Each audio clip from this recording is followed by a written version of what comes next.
I was on the night shift when my ex-mother-in-law was brought to the department with a heart attack. A few days later she called me to her place. I reluctantly agreed, and for good reason. She told me a terrible secret that left me dumbfounded. Before continuing, subscribe to the channel and leave any comment. Your support helps develop the channel and share even more stories with you. Enjoy listening. Alenachka, I must bare my soul to you. I feel that my end will come soon. You should know the truth. Even if you hate me, the mother-in-law began, squeezing Alina's hand. When she managed to become Alenachka, the woman did not understand. Usually, for her mother-in-law, she is a snake in the grass, a witch, she was all sorts of things. In general, and then suddenly Alenachka. Although people tell the truth, on their deathbed a person changes, begins to realize their mistakes. Probably, this is what happened to Maria Viktorovna. Alina worked as a nurse in the hospital where her ex-mother-in-law was admitted with a heart attack. The woman could not judge how serious the situation was, because she was not a doctor. But they said that nothing good should be expected. Alina had never met her ex-husband. Either he did not come to visit his mother, or they were lucky not to cross paths in the hallway. And they had absolutely nothing to talk about. He had hurt Alina greatly at the time, caused such a burning pain that she did not want to see him. It all happened when the time came to give birth. Her husband was not particularly happy about the thought of having a child. He grumbled that they had not yet had time to get on their feet, and now he would have to work and raise a family alone. Alina promised that she would think of something, maybe she could find some part-time work at home. She did not want to completely sit on her husband's neck and planned to combine work with caring for the child. Probably, no one needed the baby then, because the mother-in-law also looked askance at her daughter-in-law and said that she was in too much of a hurry. When Alina got to the hospital, they decided to do a cesarean section, although there were no indications for it before. The woman tried to get through to her mother-in-law, since she worked as the head of the maternity ward. Alina wanted Maria Viktorovna to stand up for her, because there were no indications. No one was going to do a cesarean section on her earlier. She was afraid that it would be harmful for the child, and for her. But no one listened, and the mother-in-law did not answer the calls. When Alina came out of the anesthesia, she was told that the girl was already dead in the womb. This was the most terrible news that Alina received in her life. That day, some part of her died. Alina dreamed of going to a better world to her baby, whom she wanted to name Katya. From that moment on, her relationship with her husband went downhill. Alina did not want to see him, and he blamed her for not being able to keep the child. The mother-in-law also poured her share of fuel on the flaring fire, and everything ended in divorce. A divorce in which the husband blamed her, Alina. And now Maria Viktorovna was in the hospital, where Alina got a job as a construction worker and needed care, and her son was not with her, as was his new wife. Most likely, the woman remained unnecessary to her relatives. Don't talk nonsense, you will definitely get better, Alina tried to console her former mother-in-law, but she just waved her hand. Nothing will be good anymore.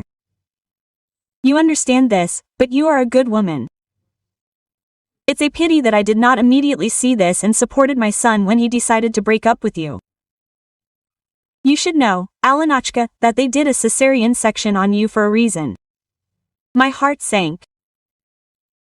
Alina guessed, of course, that everything was not so simple, but still it was hard to hear it with her own ears. And your child did not die.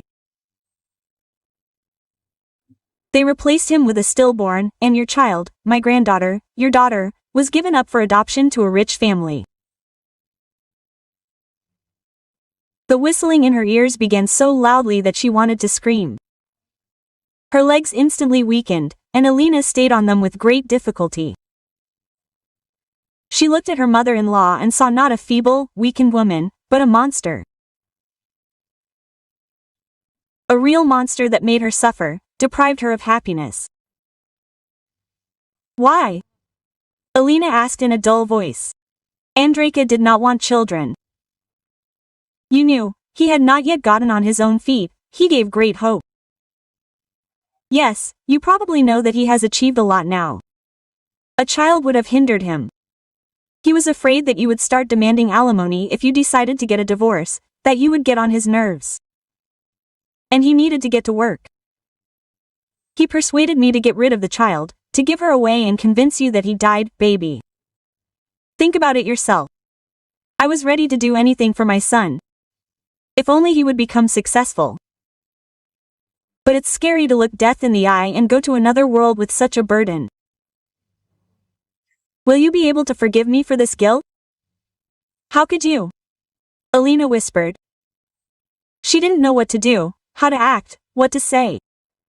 The thoughts in her head were lost. Tears were streaming down her cheeks. Where is my daughter? Quote. Alina asked, choking on her own pain. I have a notebook in my nightstand. There's an address on the first page. But nothing can be done now. He's a very serious man, very powerful. He won't give you your daughter. We'll see about that, Alina muttered and began looking for her notebook with shaking hands. She found it, tore out the piece of paper with the address and hurried out. Alina, forgive me. Maria Viktorovna addressed the woman in a hoarse voice. God will forgive. Alina did not want to be near the man who had treated her like that, torn out a part of her soul and trampled on her. And only one desire was pulsating in her head, to see her daughter as soon as possible. It had been 5 years already. She was already so grown up, so alive. Tears were streaming down her cheeks. Alina ran into the boss's office and said that she had to leave. She did not remember how she got to the specified address, but standing at the gate of a huge mansion, she understood that she would not be able to just take the child away. Little by little, it began to dawn on her that this would be a blow for the child too, because her daughter had already gotten used to another mother. But at least to see her with her eyes. A man met Alina on the porch of the mansion.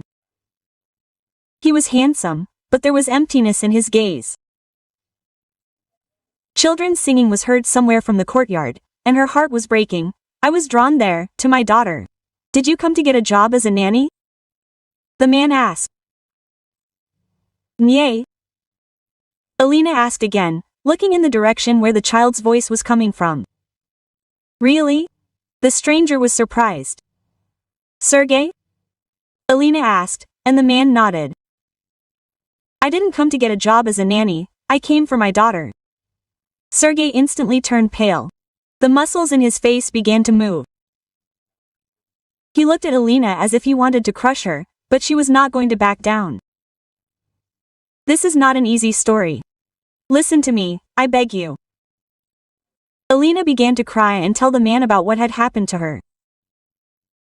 About how the closest person, her husband, persuaded her mother to get rid of the child. I didn't know. I didn't know that my daughter was alive. Until the very end, I thought that she was no longer there. I was so afraid, and now I will not give you my daughter. The man began to shake his head. She is all I have. Katinka, my life. Katinka. Alina began to cry even harder, because that was exactly what she wanted to name her daughter. She could barely stand on her feet, she didn't know what to do next, and Sergey could have kicked her out, called security or the police. But he continued to listen. Let's go inside. I'll give you some tea and share my story. Alina nodded, although her heart was rushing to where her daughter was, to see her.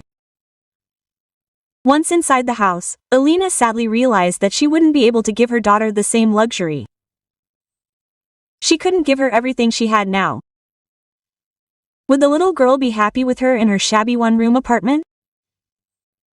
Of course, she would give her daughter all of herself, but would that be enough for her? Out of the corner of her eye, Alina noticed luxurious dollhouses. Most likely, that room was Katinka's playroom. Walking into the kitchen and sitting down at the table, Alina began to listen to the story of the owner of the house.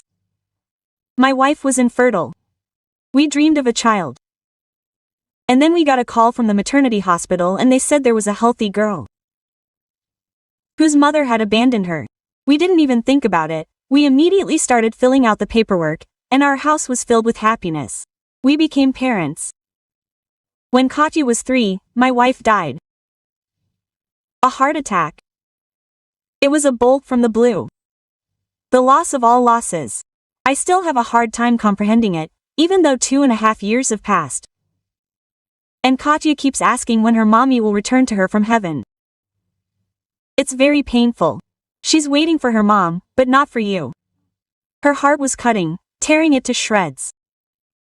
Alina put down the glass of tea that Sergei had poured for her and stood up. She saw the girl through the frosted glass of the kitchen, and her heart sank in her chest. It was her daughter and her copy. Alina wanted to rush to her, but she held on to the fact that she couldn't shock the child. After all, Katya loves her father. Quote, "You said you needed a nanny," Alina said in a determined voice. "A nanny, but not you. You won't be able to control yourself and your emotions. I won't be able to trust you. What if you decide to kidnap the child?" Kidnap? No, I swear to you, no. I came here wanting to take my daughter, but now I realize that she has her own life. I can't ruin the child's psyche, but I beg you, let me be near her. Please, let me be a nanny. I'll give you an answer in 2 days, the man said dryly. All this time, Alina's heart was breaking. She was ready to go crazy. How she wanted to hug her baby, talk to her, look into her little eyes. It took a lot of effort to control herself and not go to the police, not start demanding the child back. But 2 days later, Sergei called back and said that he was ready to make concessions, that he had checked Alina and if she signed a contract according to which she would not dare to tell Katya that she was her mother, and also undergo a consultation with a psychologist and do a DNA test, then he would agree to hire her as a nanny. Alina agreed to everything. It was clear without the test that Katya was her daughter. She was her little copy. But it was important for Sergei to observe all the formalities. He wanted to make sure that she really was a mother. When the tests were ready and the psychologist agreed that the woman could control herself, Sergei handed Alina the contract, and she, without reading it, put all the necessary signatures. That same day, the man introduced his daughter to the new nanny. This day became the happiest in Alina's life.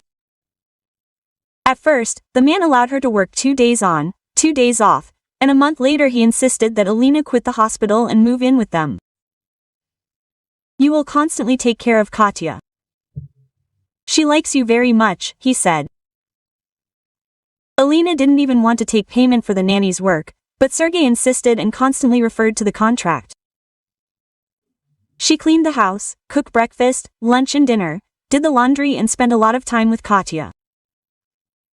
She wanted so much to call her daughter and hug her, but it was impossible. 8 months passed. Little by little, Sergei thawed. He understood that Alina would not take the child away from him, and his heart began to reach out to this caring woman, on whom fate had played a cruel joke. He began to communicate with Alina more and more often and invite her to walk in the garden. They had many common interests and many topics that could be discussed. Without noticing it, Sergei opened his heart to Alina. But he had no idea how she would react to his warm feelings. It was Alina's birthday. All day Sergei behaved as if he knew nothing. And in the evening, he and Katya arranged a surprise for the woman. They invited her to have tea with cake, and Katya handed the woman a small box with a bow. Quote, "Daddy told me the truth," Katya said, hiding her gaze. "You are my mommy, who came down to us from heaven." Alina choked on the sensations that overwhelmed her at once. Tears ran down her cheeks. She looked at Sergey, and then the corners of his lips smiled. But Mom and Dad should be married, right? Dad wants to marry you. Will you agree, Mommy? Alina was sobbing. She hugged her daughter to herself, inhaling the scent of her own child. Kissed her and hugged her again. I love you. Thank you for coming down to us, Katya smiled. But you didn't say whether you would marry my daddy. Katya, Sergey hissed, marry daddy. We rehearsed several times. Alina laughed. Everyone picked up her laughter. Quote. I will, of course I will, she smiled, continuing to hug her daughter. And Sergey joined them and hugged his princesses.